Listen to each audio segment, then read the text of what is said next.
Ladies and gentlemen, it's the Silicon Valley After Show here on AFTERBUZZ TV. And let's face it, your panel, we're a catch. We were born to roam, so just deal with it. You're tuning into the destination for TV superfan discussion, AFTERBUZZ TV. And now, let the buzz begin. Hey! Ladies and gentlemen, welcome to the Silicon Valley After Show here on AFTERBUZZ TV. It's a lonely panel today, Phil. It's just the OGs. To party. But we came to party here on this Memorial Day, 2017, here at the AFTERBUZZ TV studios in Burbank, California. It ended up being a beautiful weekend. Phil, how was your Memorial Day? So far, so good. So far, so good? Still got 4 hours? Any big plans? We'll see. But I will say a couple of quick things.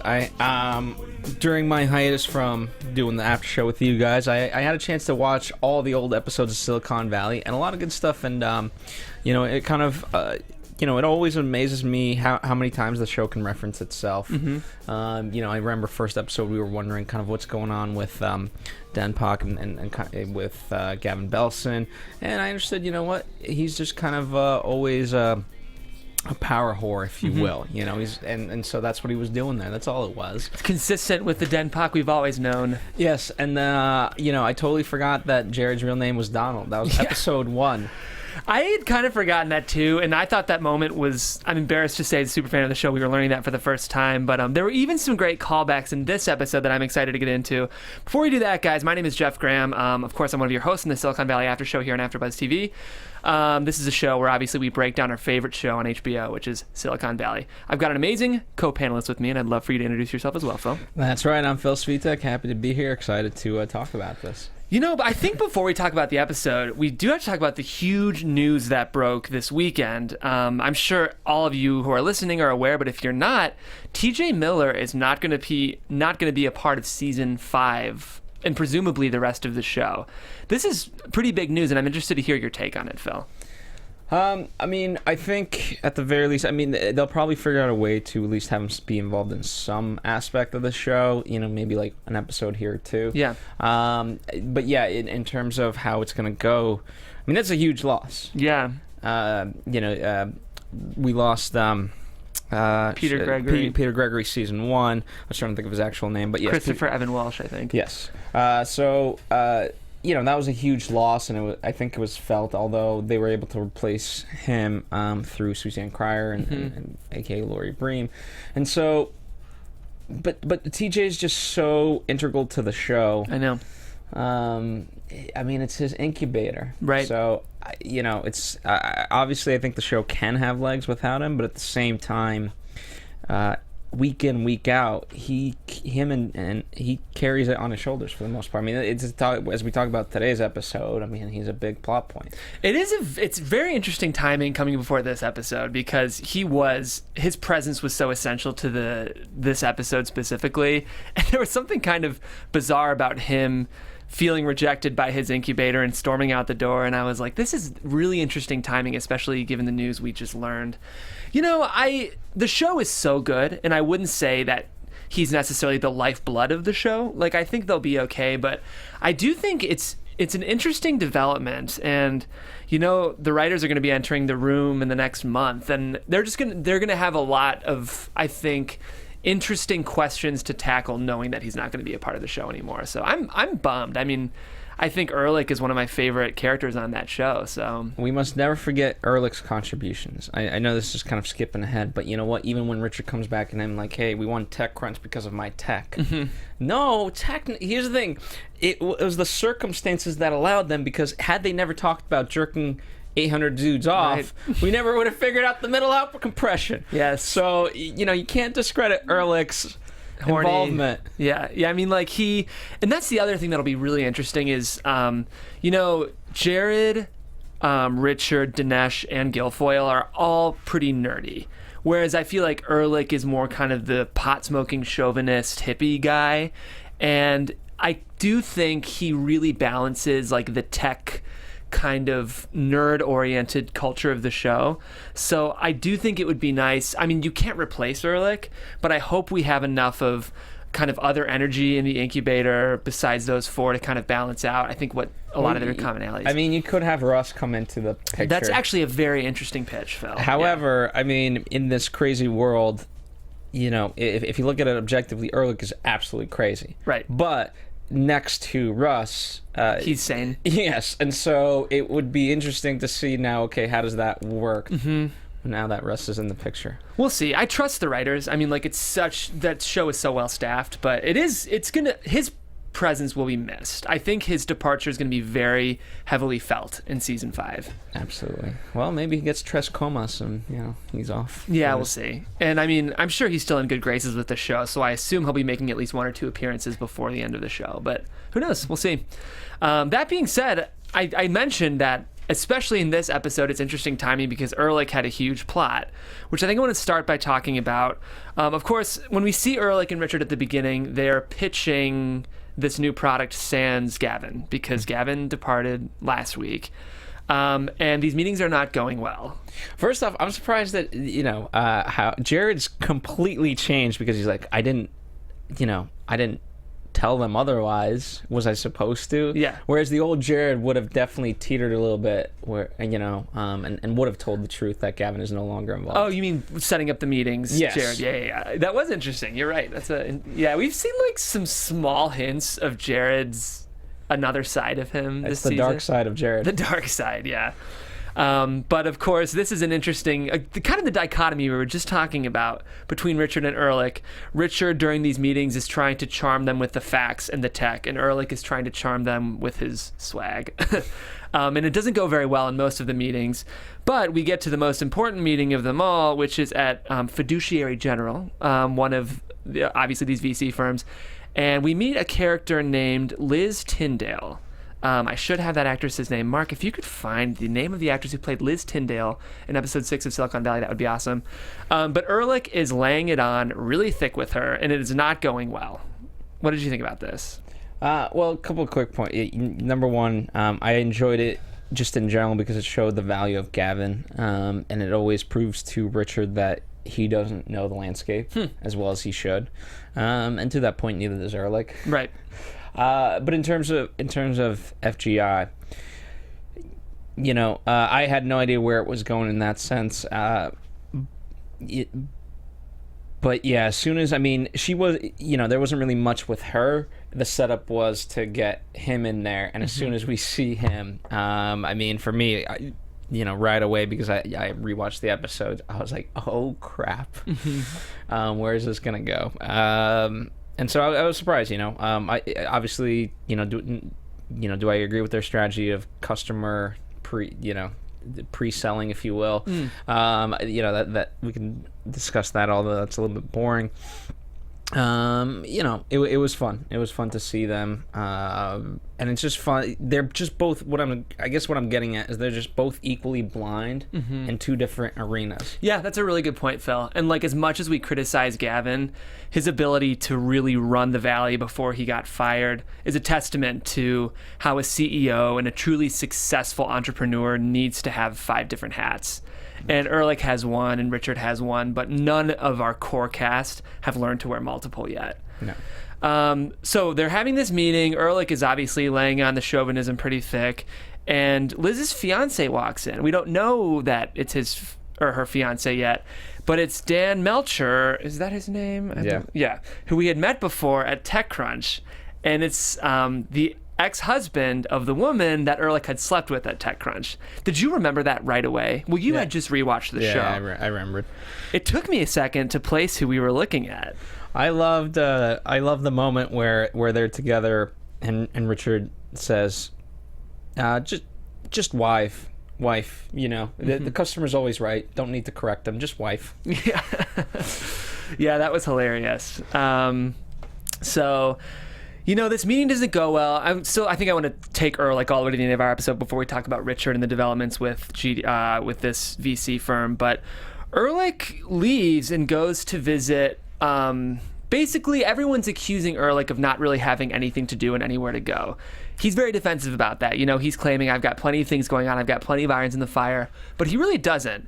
So he kind of, he makes his way to Laurie Bream's new VC firm, which is co-owned by Monica. It's Bream Hall Investments. Because they're best friends. Because they're best friends. First of all, I was glad to see Monica have a little trajectory this season because it'll be interesting to see her back in a position of power. I feel like she's kind of been getting shit on this season, so she's, like a head honcho now. Absolutely. It's I'm loving it. I would love to see the actual friendship part. Yes. But who knows? With Laurie, I think she defines friendship different than most, let's say. And I do want to say for those listening who are fans of Laurie Bream's character, we do have her next week in studio, Suzanne Cryer, which is very exciting. So she's way different in real life. Yeah, believe it or not, she's like a very friendly, charming person, which is a testament to her acting ability. We had her come in for season 2 when she just kind of started on the show. Awesome. So if you want the dual perspective, check out that episode and then check out next week, obviously. Great. But yeah, basically, Erlich is ready to let them take him off the market. He comes in kind of head held high, and Monica and Laurie aren't really having it because why would you? It's Erlich. Well, Laurie has this amazing ability to just stay so matter of fact. Mm-hmm. And obviously there's absolutely no human emotion whatsoever. She's a computer. But nonetheless, I'm just amazed at how well she can deliver and how tactical she can be. Of like, well, our whole job is to hold money for our investors, and I'm paraphrasing and I'm kind of making light of it, but basically she tells her like that he sucks at that. Right. So your ability to uphold that end of the VC corporation has not been proven in the past. Therefore, no. It's like a pretty astounding performance, I think, on her part. But we find out that they're obviously not interested in hiring Erlich, and he kind of depressedly makes his way out and goes to a coffee shop, grabs a seat, and finds himself a part of another potential pitch with another VC firm. And who walks in but Keenan Feldspar?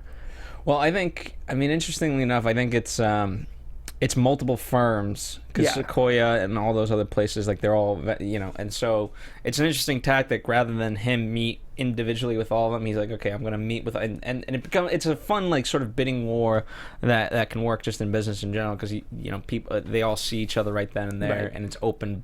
It's like an open auction. You can pit competitors against each other in a context like that. Well, what's so interesting is this Keenan Feldspar guy walks in, obviously a big tech genius in the Valley, played by Haley Joel Osment. It's kind of fun to see him in this role. It is. Last time I saw him was in the Entourage movie, and so I enjoyed his performance in that, another HBO tie-in. Right. There's certain elements that I see of him from that, but nonetheless, obviously the character's going to be way different, and so I'm enjoying where this is going to go.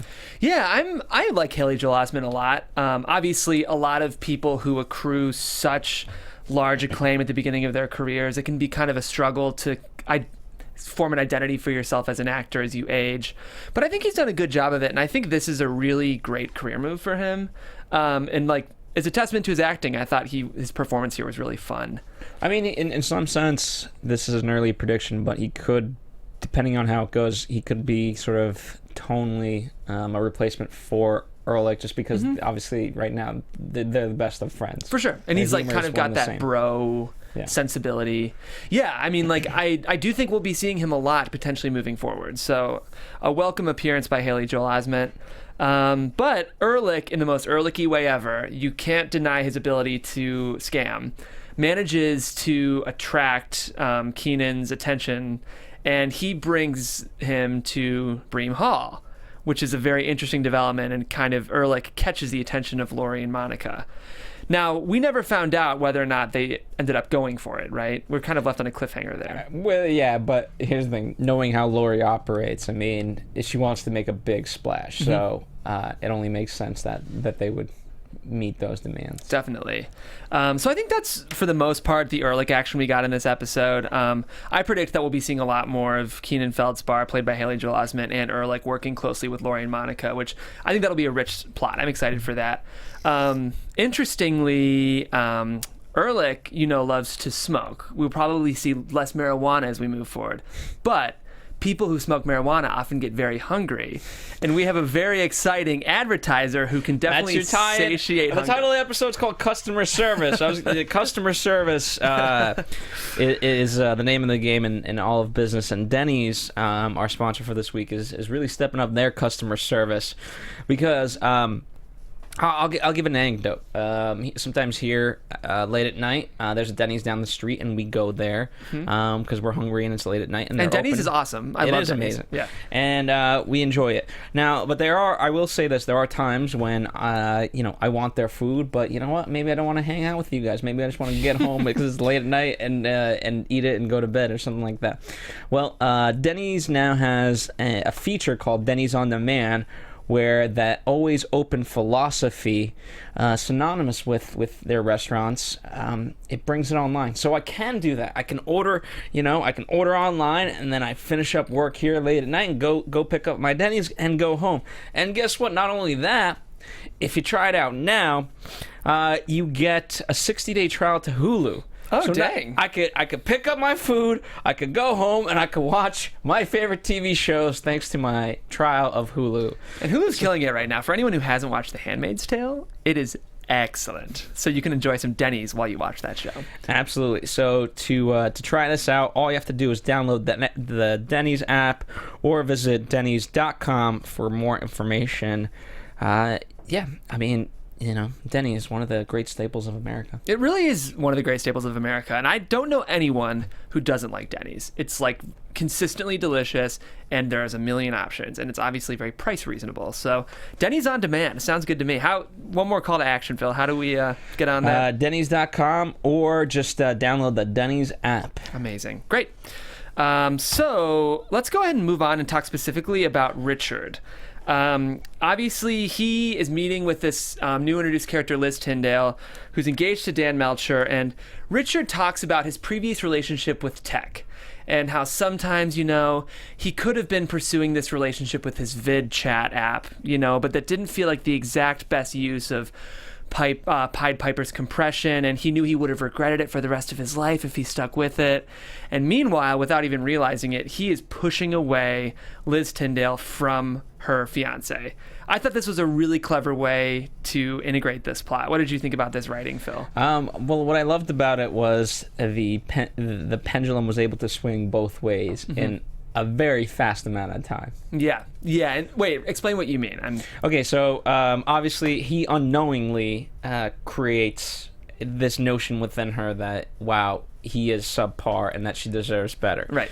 And then because, let's say, Richard is subpar, the pendulum swings the total opposite way because she realizes, wow, I am blessed to have what I have. Yeah. Because this is what else is out there, and no thank you. This was very Silicon Valley writing because obviously we get a subtextual approach to Richard pushing away this couple, and then of course there's the sexual tension and the deed happens, but it's awful.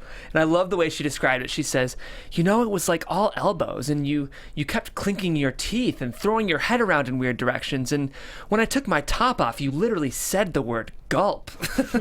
That was just such funny writing. But I love that, but the subtle way of transitioning into it of like, yeah, last night wasn't good. Because usually, we talk about Lori having this amazing directed nature to her, and being able to approach just any conversation, good or bad, in the most objective nonsense way. Yeah. Whereas he's like, yeah, last night no good, okay. And she interprets that. Yeah. Yeah, it was bad. Oh, bad? Yeah, so bad. Didn't you think so? Well, not necessarily. A quick tie back. Remember, I forget which episode 100%, but Donald, aka Jared, he says, "Listen, we could talk about many things. We just can't talk about the business. We could talk pussy." And so now they're talking about pussy. That's true. And he's like, it was, I loved Richard's description of it was animalistic. So not animalistic at all. Sounds magnificent. That's what Jared says. So this is going to get very complicated because of how bad the sex was, Liz decides, I realize I should be with him after all. We'll move forward and do business with you. Richard leaves, and Dan gets in the elevator, and he says, we can never speak of this again. So the last thing we see before we cut to black is Richard's terrified face. Very interesting. Well, I mean, in some sense it's good because he's holding both secrets, and both people have a secret, and therefore neither wants to get the truth out there. And sometimes that can work for the best, as opposed to just one person having the truth, because then... True. But as someone who struggles with rampant anxiety, I can't imagine that's a good place for Richard to be, as the dual secret keeper. Yeah, well, you know. I think it'll play out funny. I'm just excited. There'll be a lot of, I think, funny moments with the three of them in the room and Richard knowing things about the other and just being in panic mode. I think that's going to be a lot of fun to see play out. The last plot we got was with Dinesh and Gilfoyle. What did you think of this Battle of the Phones plot? I mean, it's funny to always see them. For me, I always like when they're able to team up against somebody and join forces. So in this instance, when they're pitted against each other, although funny, it isn't surprising. Yeah, it's not the full best use of their humor. I agree. Yeah, for me, of like the A, B, and C plots, this was maybe the weakest for me, just because I think my favorite moments in Silicon Valley, and I think really the job of any comedy show, is that we know these characters, so it's your job to surprise us. Because on one level, we do want to know what to expect, but then on another level, we love being surprised. And I didn't find anything particularly surprising about this subplot. That being said, it's still great character work from Martin Starr and Kumail Nanjiani. But yeah, I just think like this was... I don't have anything really of note to share on the after show because I thought it was a little run-of-the-mill. But I mean, it was funny to see Jared holding onto the phones and then checking in like, hey, did I have any missed calls? Yeah. No. Jared as peacekeeper is always hilarious as well. It's fun to see him torn between his great loves. Yeah. Definitely.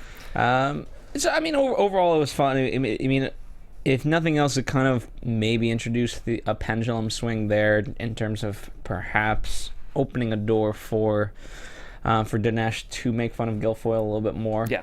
Because Gilfoyle obviously has had the upper hand always. Absolutely. Even recently down to the girlfriend, which it's great when the paranoia of the two is just dictated through a third party. I so agree, yeah. As opposed to them directly. That's what I was saying. I was talking about this with my roommate, and I was like, it's not necessarily that... He also loves the show. It's not necessarily that Dinesh and Gilfoyle's rivalry is boring. It's that a third party fueling that rivalry is the most interesting way, I think, to approach their characters. Yeah. But that's okay. It was fun, and it was fun to see some physicality introduced with the slaps. It was. And again, just going back, like with the girlfriend, what was fun is that he got the girl because of his hatred for Gilfoyle, right. But it was also at his own detriment because, there's like things that happened. Definitely. So I do think we definitely have to talk about Russ Hanneman's appearance because I can never get enough Russ Hanneman. Aside from peeing in Erlich's car, which was amazing, there was an unbelievably subtle callback. Did you catch this, what Russ said? Yes, but now I'm blanking on it. I remember it in the moment, but now I forget. He's talking about something he's talking about, like, how he's gonna, like, ass fuck someone for, like, what he's done, and not in the beautiful way, like Grandpa and Pedro. Because I don't know if you remember earlier in the season, he talked about how it's so beautiful that his grandpa... Yes. So I was very, very happy with my Silicon Valley writers when that callback returned. It's like the only thing that Russ has humanity about is his gay grandfather. Because it's so inspiring. It's so inspiring. I'm trying to think of any other... I mean, Russ was great. As I mentioned, Russ is very crazy, but at the same time, they do need him, and I do think Richard needs to become better at, placating to that. Mm-hmm.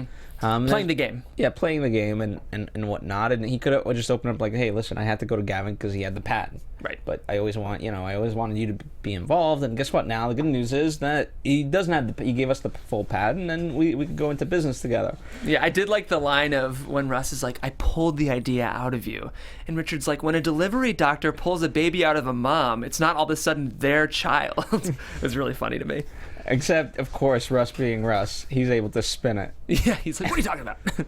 Well, because his Is it always about money? Well, yeah, you're a venture capitalist. It's literally always about money. It's very funny.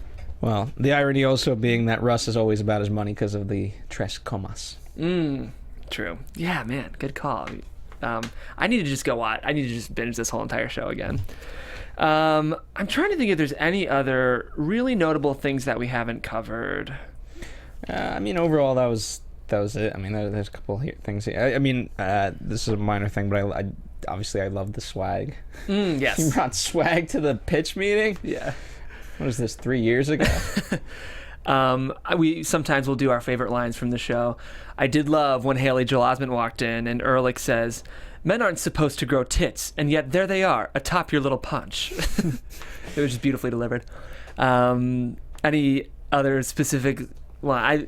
I've kind of overall said them. You know, I mean, them coming back and the interaction between Richard and her. Specifically talking about the bad sex. Yeah. Because at that point they just kept switching subjects and it was like passion. Nope, yeah. None. Yeah. Yeah, oh man, that was really, that was like especially like a well-directed scene, I thought. Well, I feel like for the most part, that's our coverage of Season 4, Episode 6 of Silicon Valley. Let's do some predictions, why don't we? And now, your AfterBuzz TV predictions. Well, I kind of made my prediction where, the replacement could be Haley. Mm-hmm. So we'll see about that. In terms of where it's going, I think, I don't know. Did you get the previews? I saw a preview. I did not see the previews. Okay, so in the preview, they kind of need customer service, and so Jared makes another alias. And in his alias, he makes fun of Jared. So it'll be fun to see that play out. I mean, one of the lines specifically from the teaser is, "Oh, did that dick Jared keep you on hold long? What a pussy!"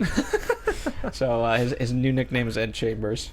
Oh, nice. I'm looking forward to Erlich joining Bream Hall, and I'm really looking forward to Monica and Lori working closely. I think that'll be, and I know from what I understand, it's a big Lori episode next week, so it's well timed that we have her in studio. Yeah, so it'll be fun, and I'm excited to see. I want to see more development on the actual platform itself, and I want to know where the hell did Gavin go? Mm-hmm. I know. I do think we talked about this last week, but Gavin's going to be back. The question is when. I predict that Gavin's going to kind of come back as like a new man who's had these, grand realizations of the importance of altruism and being better to other people is my prediction. And or he'll come back just a complete douchebag. But I think we're going to see an extreme change in Gavin's character in either direction when he returns. Yeah, and I still want to see Hooli a little bit, just checking there. I do too. I thought we'd be seeing Barker. Action Jack. Yeah, I'm hoping we see more Hooli stuff, but I guess as of now they're a little irrelevant. Barring the fact that if Richard's campaign is successful, he could render Hooli completely irrelevant. Because you're more of a tech guy than I am, but from what I understand, this technology could undo the servers that Hooli. I mean, essentially, that's the way they say it. I mean, okay. It's beyond me to fully know if right. Okay, how does this actually work? For sure. Oh, and I'm also thinking that the Dinesh Gilfoyle phone plot isn't just a self-contained thing. It kind of felt like it in this episode, but I do think we're going to see them come to a really aggressive, potentially terrifying head with that argument. Maybe. I mean, I'm surprised that more wasn't made about the fact that the bill didn't quite work. Right. I mean, the fact that you merge people's files together, is not. You know what I mean? So that's what I also right. So that's what I think was maybe just a really small foreshadow of broken tech. Yeah. Which is a recurring motif in this show is the app is done. Oh no, this is the problem with the app. So I think that was a subtle way for the writers to clue us in that the compression might not be working. Is that right? I mean, it's not the it's the build that's not quite working. I mean, essentially, not that this would ever happen, but it'd be amazing if it took they created a terms of service, but it just you have all the. You have all the users, right, the little kids that they had from before, and now it merged pictures with all the predators. Uh-oh. And that would be the world's scariest thing, but I don't think it'll go that dark. Well, we'll see. You never know with this show, Phil. I wonder how Hooli did solve their underage users. Yeah, I wonder if we'll come back to that. 'Cause I don't think we will, but I will say, that cut of them just banging on the wall of the focus group, I found to be just genius. Like, it was like almost spooky how I thought like effective that was. So I hope it comes back. And I do love, I mean, that guy's so amazing with his test groups. Yeah, the focus group. Jeff, Christian, Phil. And who else feels the app is creepy? Unsettling. Mark, Steven, Lori. Great. Yeah, I hope he comes back. Well, I guess with that, we've covered, for the most part, Season 4, Episode 6 of Silicon Valley. I know we were short on panelists this week, guys, but we have a mostly full house next week. Unfortunately, I will be on South Carolina, but I'm considering calling in if you guys will have me.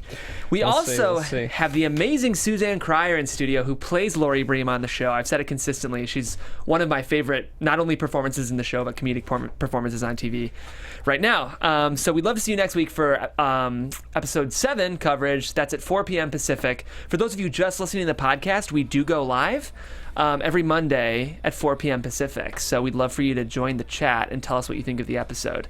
In the meantime, guys, my name is Jeff Graham. If you want to find me online, you can do so at Jeffrey C. Graham. I host a show on Fridays called The Unproduced Table Read, and we read an edgy satirical comedy last Friday called Moguls that I really think you'd enjoy. And follow us here at AfterBuzz TV. And you know what? Me and Jeff also do a series we just literally started last month called Scene Scramble. And we take very famous movie scenes and scramble them into a completely different context. So our first episode was taking the very famous I Will Find You scene from Taken and scrambling it to with a babysitter. Yes, absolutely. It's a brilliant brainchild on Phil's part, and we're in pre-pro for some future episodes, so it's very exciting. That's right. Once a month, you can look for new episodes. Yes. In the meantime, I think that's our show, guys, but thanks for tuning in. We'll see you next week, and have a great week, y'all. From executive producers Maria Menounos, Kevin Undergaro, Phil Svitek, and the entire AfterBuzz TV staff, we would like to thank you for listening to the AfterBuzz TV network. To watch or listen to other after shows and post comments or questions, be sure to visit AfterBuzzTV.com. I'm Sir Richard Wentworth, and this has been a presentation of AfterBuzz TV. Buzz you later. The views expressed herein are those of the hosts only and do not necessarily reflect the views of AfterBuzz TV or its owners or principals.